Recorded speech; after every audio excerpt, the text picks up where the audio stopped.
प्यारे बच्चों, पिछले पीरियड में बेटा हम इस पाठ पर चर्चा किए हैं। इसके ये कविता 1.3 के अंतर्गत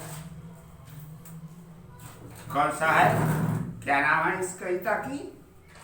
तो इस पद्य का नाम है बादल को घिरते देखा है।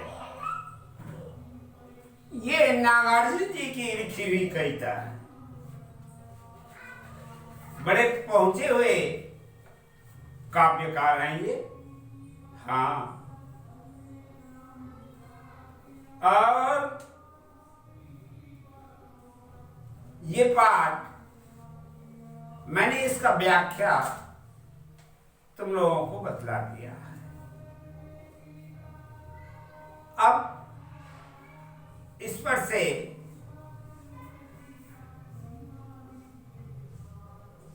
संभावित जो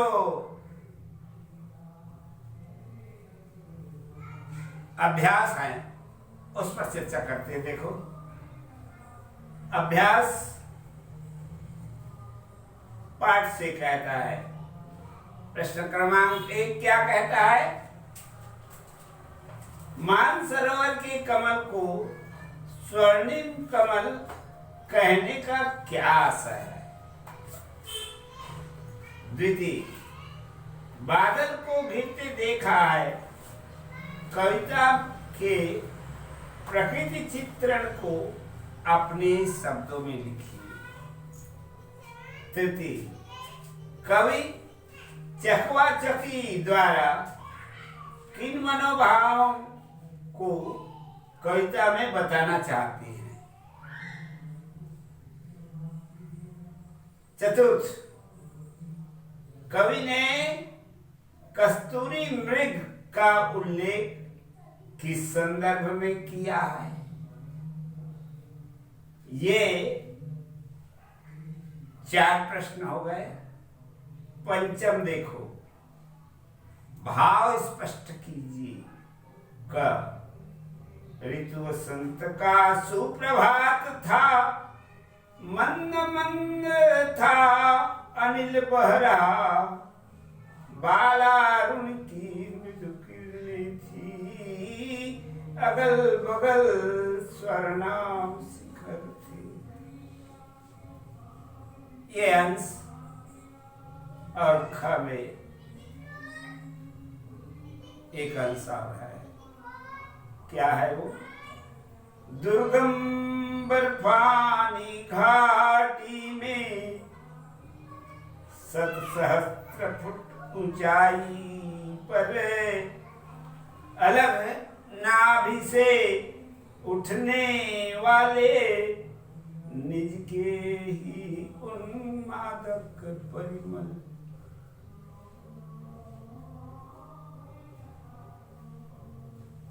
ये रहा बेटा 5 प्रश्न। इन 5 प्रश्नों के उत्तर पाठ को या काव्य को मैंने तुमको समझा दिया है, और उसी को आधार मानकर अपने शब्दों में इन 5 प्रश्नों के उत्तर तुमको बनाने हैं।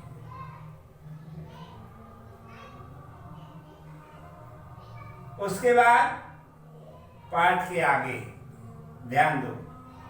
बादल को घिरते देखा है कविता में उगते हुए सूर्य और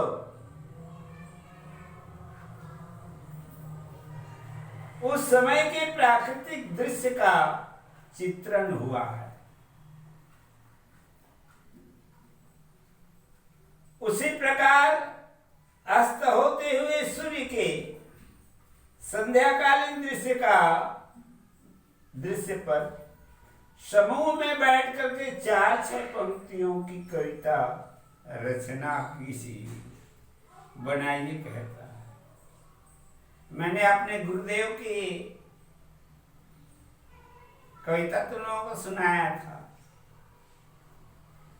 तुमको बताऊं बेटा, मेरा पढ़ाया हुआ एक लड़का जब मैं रिसाली में पढ़ा रहा था,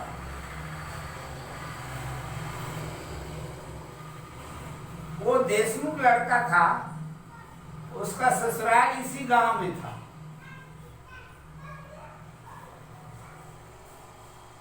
उस लड़के का नाम था बरातू। इतना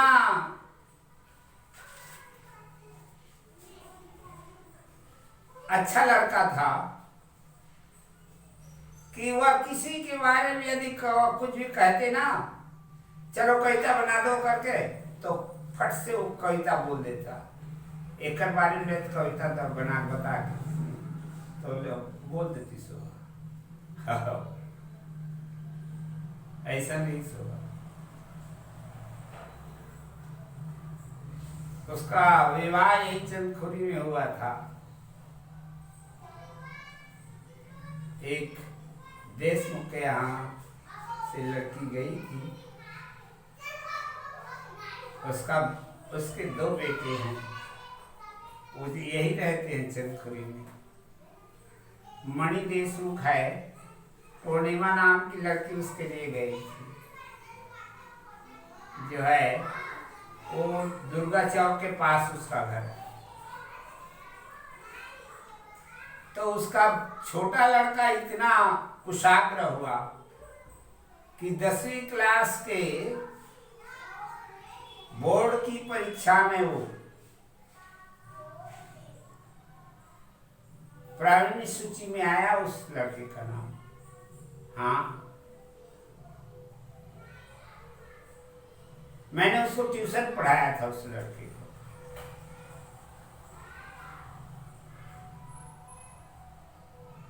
और शासन ने उसको मदद की। आज भी उस लड़के को प्रतिवर्ष 80,000 रुपए देती है सरकार।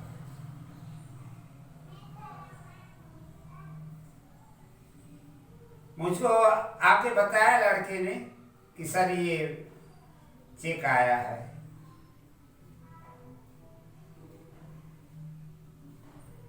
ऐसा करके तो बेटा ज्ञान की सब जगह पूछ है।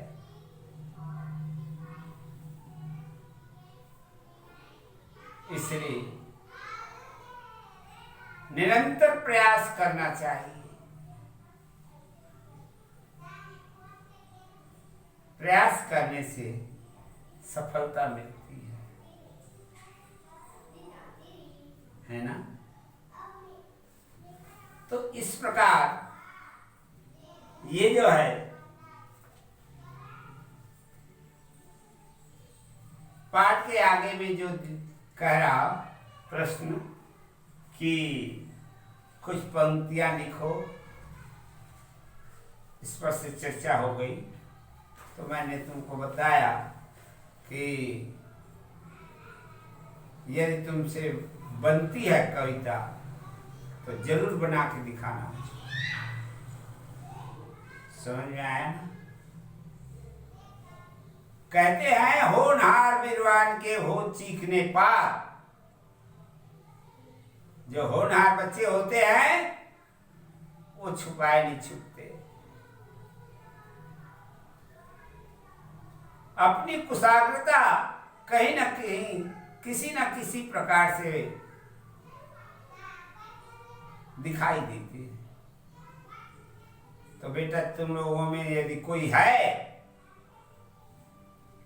ऐसा कुशाग्र छात्र या छात्रा तो करके दिखाओ। फिर हम देखते हैं कि हमारा बेटा या बेटी कितनी कुशाग्र है। तो देखो बेटा दूसरा प्रश्न क्या है। यहां सूर्यकांत त्रिपाठी निराला जी की कविता सखी वसंत आया, सखी वसंत आया। कविगण इस वसंत पर बहुत कविता बनाते हैं। हाँ, ग्रीष्म पर कविता बनाना बहुत कम लोग बनाते हैं। बसंत पर बनाएंगे या उगता हुआ सूरज प्रातःकालीन दृश्य या संध्याकालीन दृश्य, इस पर कविता बनती है।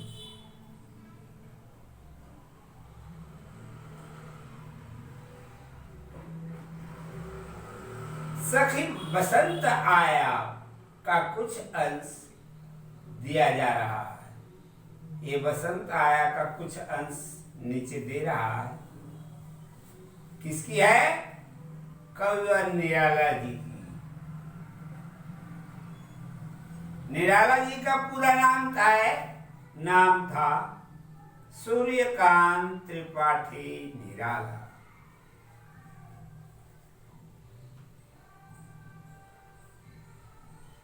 बसंत ऋतु में प्रकृति किस प्रकार का रूप धारण करती, पंक्ति के आधार पर उसके सौंदर्य का वर्णन कीजिए। इस कविता को पढ़िएगा और पढ़ने के बाद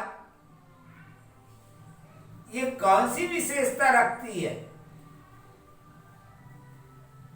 पंक्ति के आधार पर उसके सौंदर्य का वर्णन कीजिए कहता है। कौन सी सुंदरता झलकती है इसमें, उसको बतलाना। सखी बसंत आया भरा हर्ष वन के मन, नौत्कर्ष छाया किस लय बसना नौवै लतिका, मिली मधुर प्रिय उरतर पतिका, मधुप वृंद बंदीपिक स्वर नभ सरसाया, सखी बसंत आया लता मुकुल हार गंध भार भर, वही पवन बंद मंद मंद तर, जागी नैनों में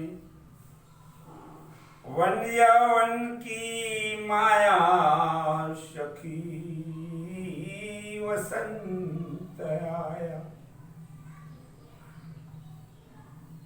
इसको पढ़ लिए, मैंने तुमको पढ़ के सुना दिया।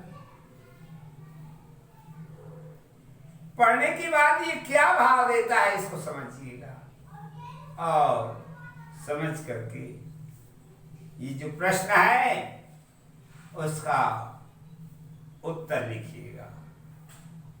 प्रश्न क्रमांक 3, कविता में प्रवासी पक्षियों का उल्लेख किया गया है।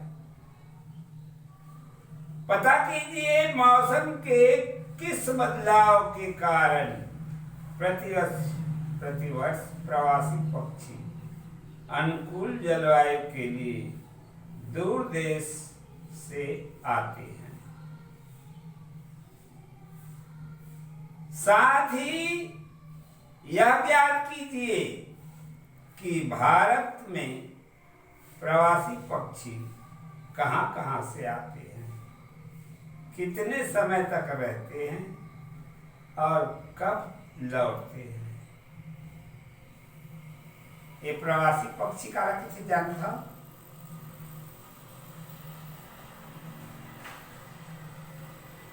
जो ना अपन स्थान रहे कि स्थान ला बदल देते, जाने ना ओला के थे प्रवासी पक्षी। जैसे तुम देखता हो एक ठन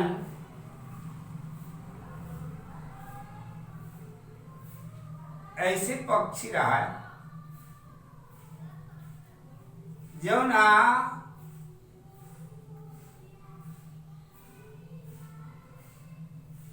विशेष ऋतु में दिखे, अभी नहीं दिखे। कौन महीना में दिखतीस? वो शरद ऋतु। हाँ,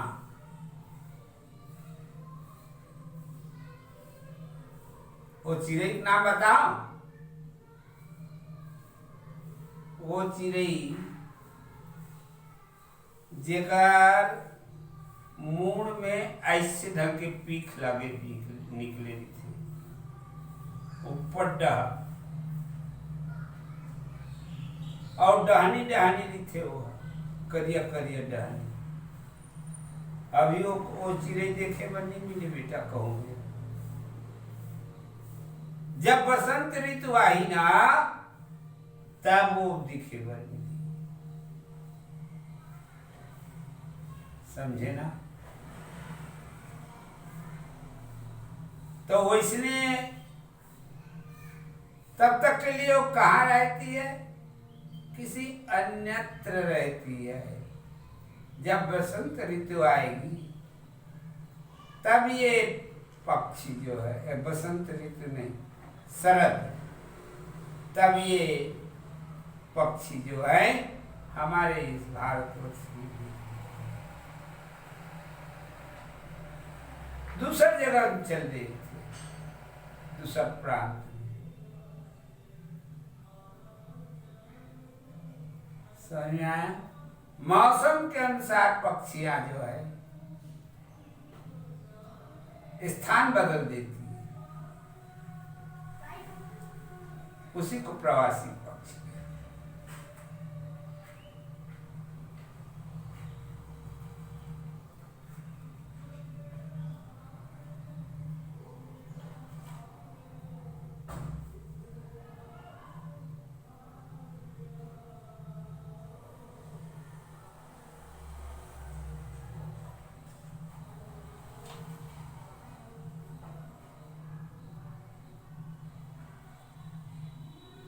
अब देखो नीचे है बेटा, इसके बाद भाषा विस्तार। अनिल अनल जैसे युग्म शब्द है। श्रुति संभिन्नार्थक शब्द कहलाते हैं।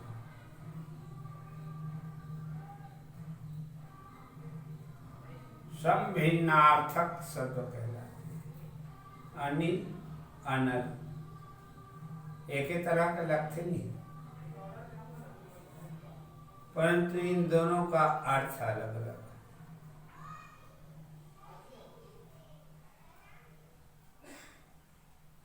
अनिल माने होते बेटा पानी, और अनल माने होते आग। समझ गए हो?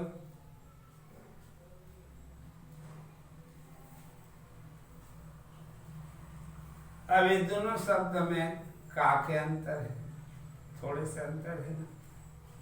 अनिल अनल,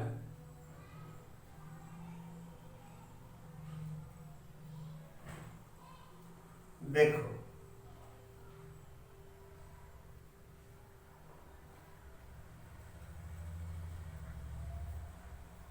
ऐसे ही सुनने में समान परंतु अर्थ भिन्न होते हैं।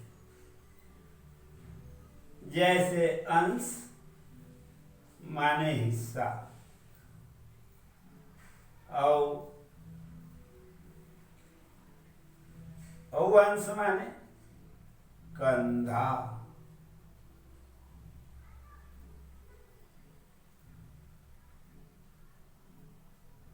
वैसे ही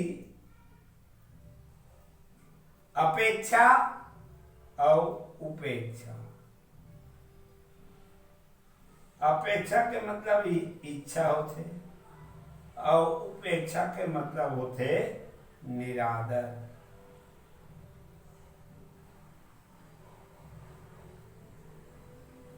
उसके बाद देखो अभिराम सुंदर और अविराम लगातार। तब ये शब्द माने लगते कि एक के ढंग के है का ऐसे, परंतु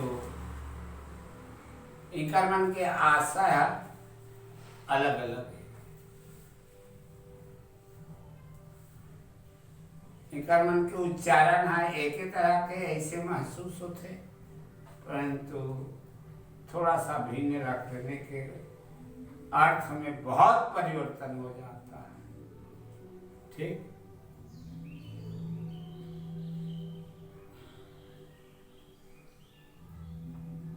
आप भी ऐसे युग्म शब्द खोजें और उनके अर्थ पता करें। प्रश्न क्रमांक 2 लिखो। कविता में अमल, समतल, सुप्रभात, अभिशापित, दुर्गम, उन्मादक आदि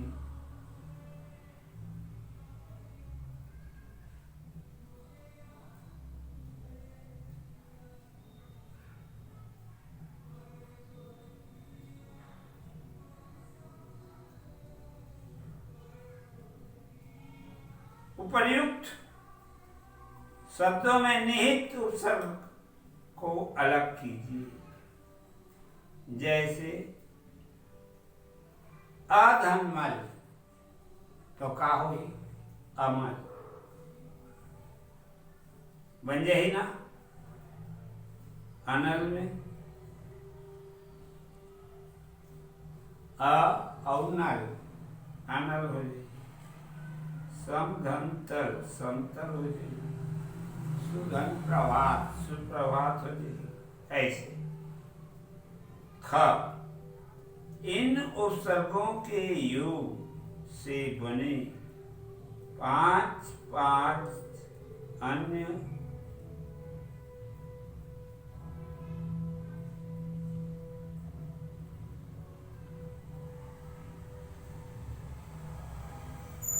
ठीक है।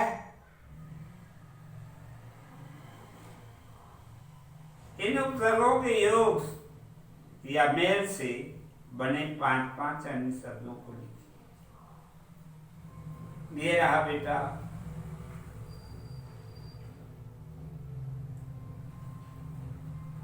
अब देखो, विद्यालय के पुस्तकालय से प्रकृति चित्रण के अन्य श्रेष्ठ कविताएं का संकलन कीजिए और कविताओं की में निहित प्रकृति के सौंदर्य को अपने शब्दों में व्यक्त कीजिए।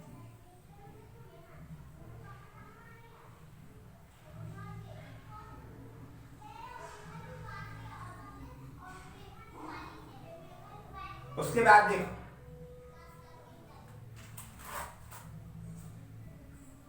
प्रश्न क्रमांक 2 माखनलाल चतुर्वेदी। माखनलाल चतुर्वेदी की कविता दूबों के दरबार में प्रकृति का मनोरम दृश्यों का बखूबी चित्रण हुआ है। इसे भी पढ़िए कहता है। देखो ये नीचे दिए क्या आकाश उतर आया है दूबों के दरबार में, नीली भूमि हरी हो गई हो आई इस किरणों के ज्वार में।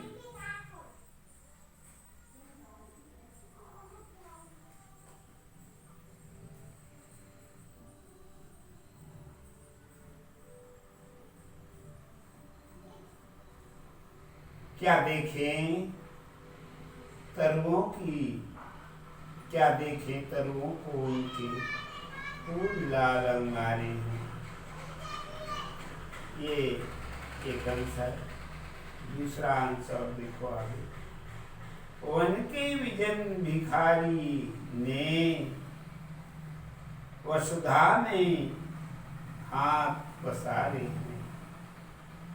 नशा उतर गया है बेलूं, नशा उतर गया है बेलूं, बेलों की अमर जवानी का युद्ध ठना मोती की लड़ियां।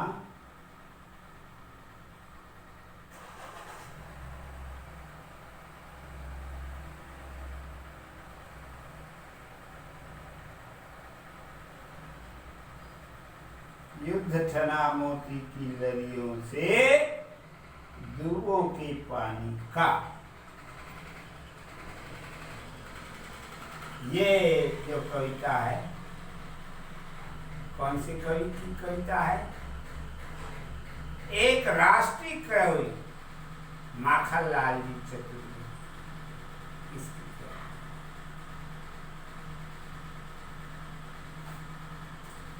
इनकी कविता अधिकांश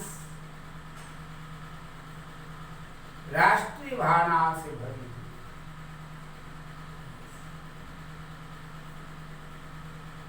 तो ये उनकी कविता है और इस पर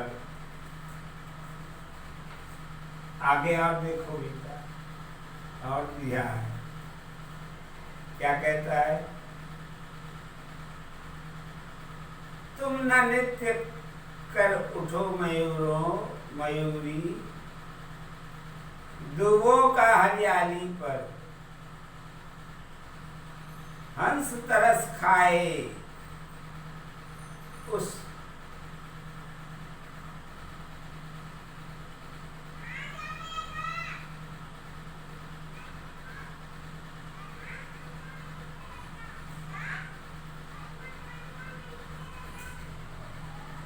हाँ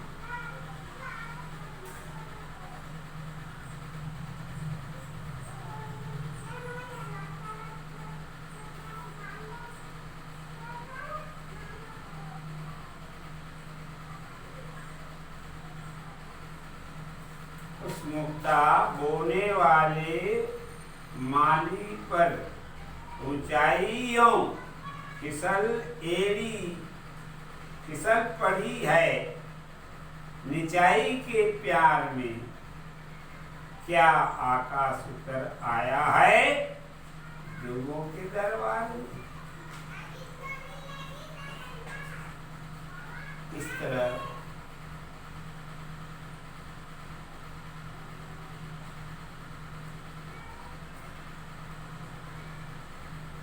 आ जाओ बेटा, इसको पूरा कर लेना।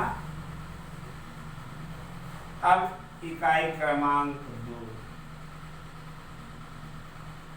क्या समसामाजिक मुद्दे। जो ये इकाई क्रमांक 2 में जो पाठ आए हैं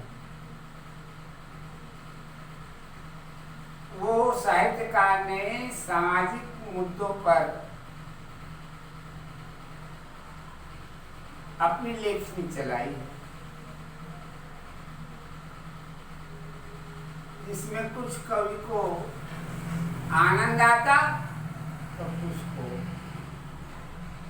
अच्छा नहीं।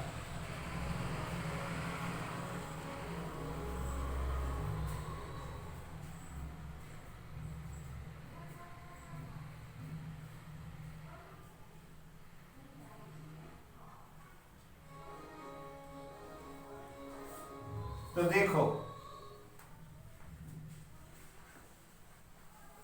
मैं मजदूर हूं।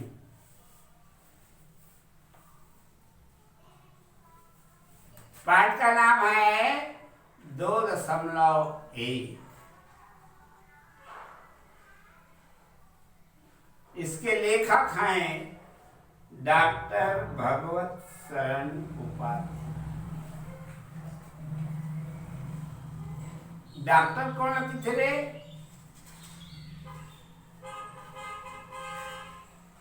इलाज करते तुमला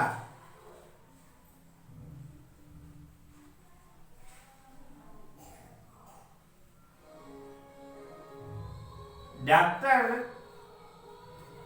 तब होता है बेटा जब वो एमई की डिग्री प्राप्त करता है।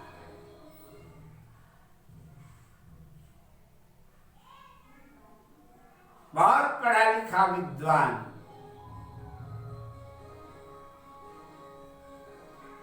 तो कह रहे हैं कि भगवत शरण उपाध्याय का जन्म 1902 में उत्तर प्रदेश के बलिया जिले में उजियारपुर नामक स्थान पर हुआ था।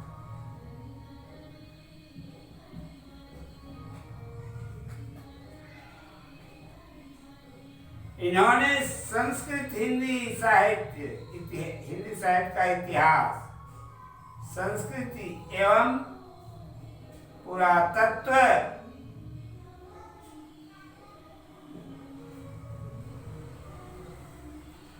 पर अपनी लेखनी चलाई।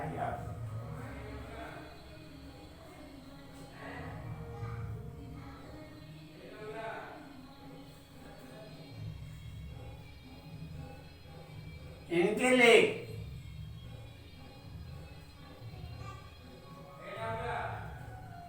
बनारस हिंदू विश्वविद्यालय की शोध पत्रिका से में संपादन किया गया। हिंदी विश्वकोश संपादक मंडल के सदस्य भी रहे। कौन? डॉक्टर भगवत शरण उपाध्याय।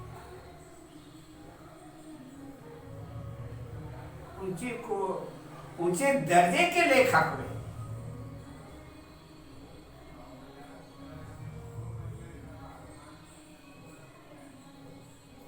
इनके आख्यान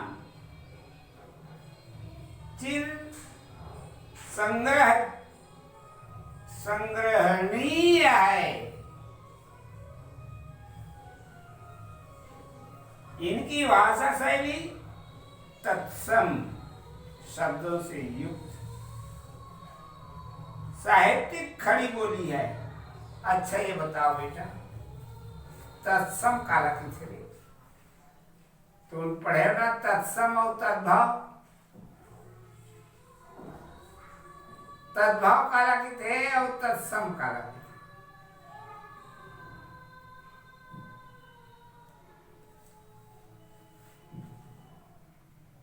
अभी इसमें आया है तत्सम, तो तत्सम कहते हैं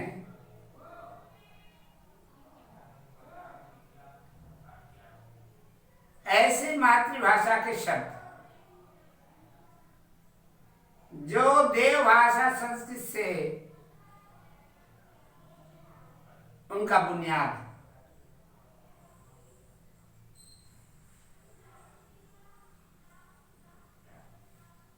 अर्थात शुद्ध होते हैं।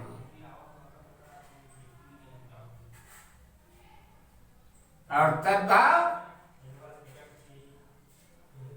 तद्भाव जो है अपभ्रंश, कुछ त्रुटियां हो जाती है उस शब्दों में, उनको तद्भाव कहते हैं।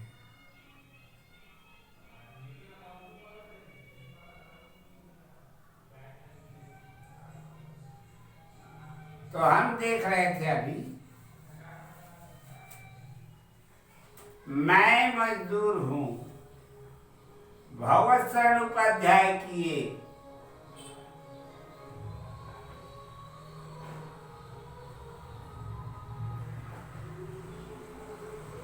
पाठ किस प्रकार से समाजोपयोगी है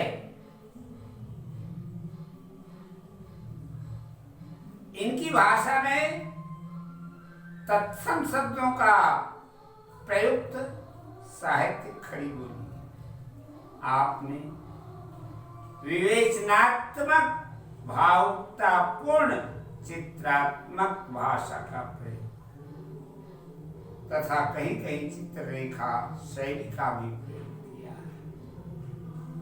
विश्व साहित्य की रूपरेखा साहित्य और कला, कालिदास का भारत, कादम्बरी, ठूठा आम,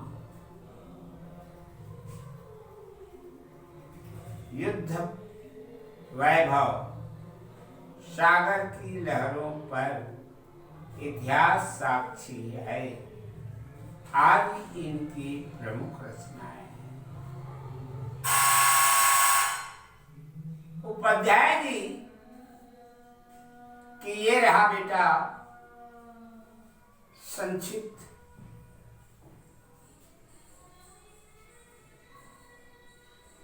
परिचय। अब अगले पीरियड में हम मैं मजदूर हूं इस पर चर्चा करेंगे। जो पाठ हो गया उसकी समस्त अभ्यास के प्रश्न कर लीजिएगा, ठीक है? ठीक।